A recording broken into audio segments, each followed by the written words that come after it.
গতকাল আমি ঝাড়গ্রাম গেছিলাম, কারণ আমাকে একটা ছোট্ট গ্রুপ ডির পরীক্ষা ছিল। আর এখানে রেডি হয়ে বাড়ির মন্দিরে প্রণাম করে বেরিয়ে পড়েছিলাম আমার সাইকেল আর লাগেজপত্র সব কিছু নিয়ে। আর তারপরে আমার এই গ্রামের সুন্দর রাস্তাটা পার করে আমি আমার দোকানের কাছেই চলে গেছিলাম, যেখান থেকে আমি অনলাইনে কাজকর্ম করি আর কসমেটিক বা অন্য কোনো জিনিসপত্র বিক্রি করি।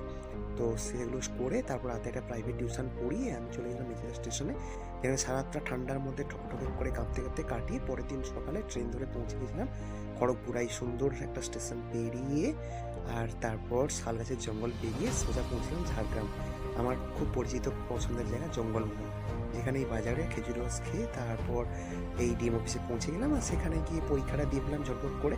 যখন অন্যরা সবাই পড়ছিল তোমার বন্ধু তখন ময়েশ্চারাইজার মাখছিল। যাই হোক, পরীক্ষা দিয়ে শেষ পর্যন্ত বেরিয়ে পড়লাম। আর এখানে ডিম ভাতে মনোসংযোগ করে তারপরে আবার ফিরলাম স্টেশনে। মন খারাপ লাগছিল, কিন্তু কী করবো, বাড়ি যেতে হবে। তাই তাড়াতাড়ি খেয়ে দিয়ে সুন্দর এই সূর্যাস্ত